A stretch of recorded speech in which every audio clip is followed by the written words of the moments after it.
शिव विधायक रविंद्र सिंह भाटी जब छात्र राजनीति में अपने करियर की जो है ऊंचाइयों पर थे, तब उदयपुर में कोविड काल के दौरान एक आंदोलन को लेकर उन पर जो मुकदमे दर्ज हुए थे, अब जाकर वो उन मुकदमों से बरी हो गए हैं। यानी कि उदयपुर कोर्ट ने जो है उनको बरी कर दिया है। लेकिन 2021 से लेकर 2026 तक कई बार जो है उनको कोर्ट के जो है नोटिस भी गए और यहाँ तक कि 2024 में जो है उनका गिरफ्तारी वारंट भी जारी हुआ था। और कई बार जब वो उदयपुर में यहाँ पर आए तो वाकई में उनके जो समर्थक थे वो लगातार उनके जिंदाबाद के नारे लगाते हुए। तो अब जब वो कोर्ट से बरी हो चुके हैं तो उन्होंने कहीं ना कहीं जो है जो न्यायपालिका है उस पर विश्वास जताते हुए कहा है सत्यमेव जयते। उनके जो वकील है हमारे साथ में, जो बार एसोसिएशन के जो है महासचिव भी हैं भूपेंद्र सिंह जी चुंडावत, उनसे हम पूरे इस मामले को जानेंगे कि क्या कुछ मामला जो था उस वक्त उदयपुर में हुआ था, किस किस तरीके से जो है जो यहाँ पर जो है इनकी पेशियां हुई थी और आखिरकार कैसे जो है कोर्ट ने जो है उन्हें इन मामलों में बरी कर दिया। भूपेंद्र जी, रविंद्र सिंह भाटी जो है एक तरीके से जो है वर्तमान में जो है शिव विधायक है, लेकिन जब उनके ऊपर मुकदमा दर्ज हुआ था वो छात्र संघ के अध्यक्ष भी रहे हैं जोधपुर में जयनारायण विश्वविद्यालय में। और अब तो खैर वो आपके लिए जो है एक तरीके से जो है आपके एक क्लाइंट भी रहे हुए हैं। और क्या मामला था जिसके ऊपर जो है उनके ऊपर मुकदमे थे, क्या क्या धाराएं थी और किस किस तरीके से प्रोसीडिंग चली? एक्चुअल में ये जब 2021 अगस्त की बात है, उस दौरान यूनिवर्सिटी में फ़ीस को लेकर कोई इशू था। उस आवाज़ को बुलंद किया था सरकार के खिलाफ कि ये फ़ीस है छात्रों की, उस फ़ीस को कम किया जाओ, इस टाइप से उन्होंने आवाज़ उठाई थी। तो एक पुलिस थाना भोपालपुरा द्वारा एक प्रकरण दर्ज कराया गया था, जिसमें ये बताया गया था कि सब उन्होंने कोई रैलियाँ निकाली थी और कोविड आंदोलन के दौरान उन्होंने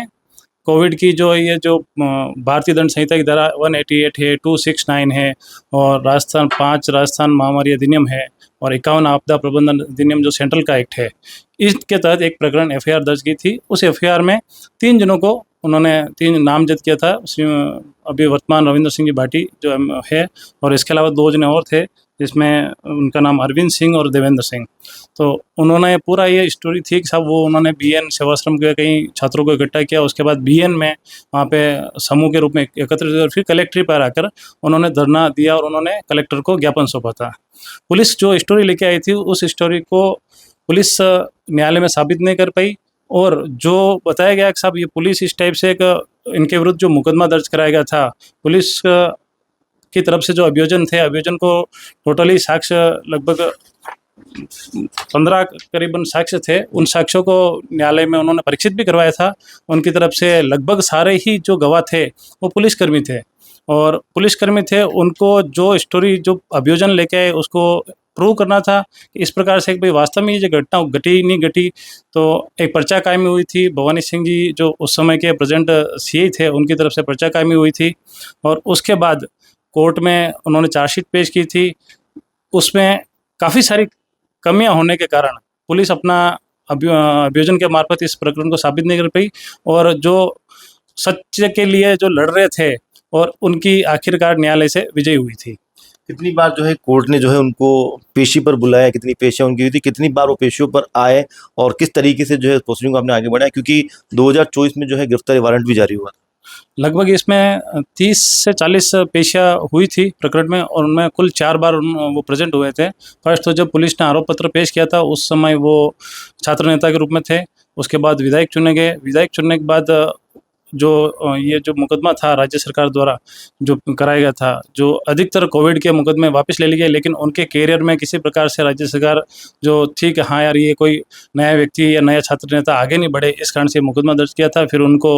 कोर्ट ने समन किया था, समन से नहीं आने के कारण कोर्ट ने गिरफ्तारी वारंट जारी किया था। गिरफ्तारी वारंट को उन्होंने हाईकोर्ट में चैलेंज किया। हाईकोर्ट ने फिर आदेश दिया कि आप पेश हो और वहाँ जमानत का आदेश, प्राइमरी आदेश दे दिया था। उसके बाद वो उस समय दौरान पेश हुए थे। फिर वापस कोर्ट के द्वारा जो उनके बयान लिए जाते, पूरे जो प्रकरण में जो सारे बयान हो गए थे, उन प्रकरण में बयान होने के बाद उनको न्यायालय ने फिर बाद में जो फाइनल आर्गूमेंट था, फाइनल आर्गूमेंट सुनने के बाद कोर्ट ने इस निष्कर्ष पर पहुँची और जो निर्णय सुनाया था वो दिनांक 4 अगस्त, अभी 4 अगस्त को,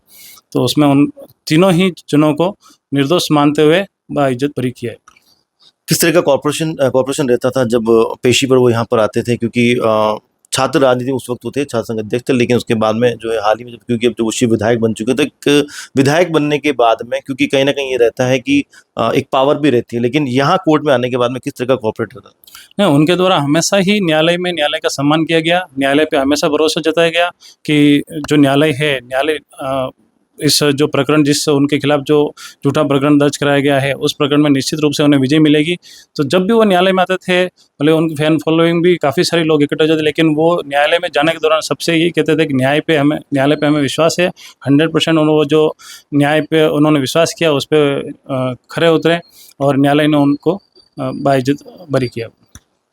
आप क्योंकि महासचिव भी हैं और उनके वकील भी रहे हैं और काफ़ी सारे केस आपके पास में, एक आम आदमी भी जो आपके पास में पहुंचता है, लेकिन एक विधायक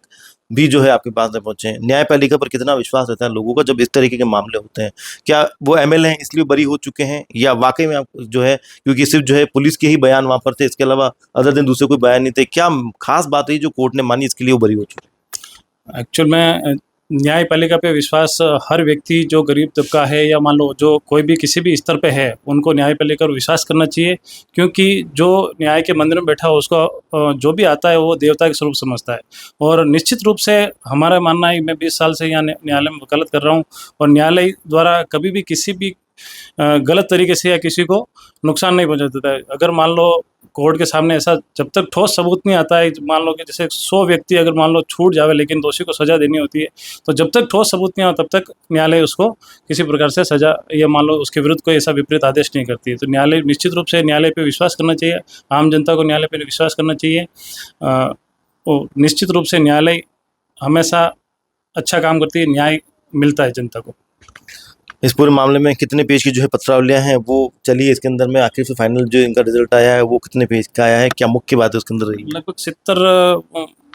के आसपास चार्जशीट की जो फाइल थी 70 पेज की थी और उसमें एविडेंस जो जितने भी एविडेंस थे उनको न्यायालय ने परीक्षित कराया था, उसमें 20-25 पेज और ऐड हुए और न्यायालय द्वारा जो डॉक्यूमेंट पेश उसमें पुलिस द्वारा जो डॉक्यूमेंट पेश किए गए उनको भी न्यायालय ने गहनता से देखा और जो डॉक्यूमेंट्स आए थे उस डॉक्यूमेंट के आधार पे जो अपराध था वो अपराध बनना नहीं पाए जाने से उनको न्यायालय ने दोष मुक्त किया। तो ये थे शिव विधायक रविंद्र सिंह भाटी के जो यहाँ पर उदयपुर में जो उनके वकील हैं भूपेंद्र सिंह जी चुंडावत, जिन्होंने बताया कि किस तरीके से जो है 2021 का जो एक मामला था छात्र आंदोलन से जुड़ा हुआ था, फीस की वृद्धि को लेकर बीएन कॉलेज में जिस तरीके से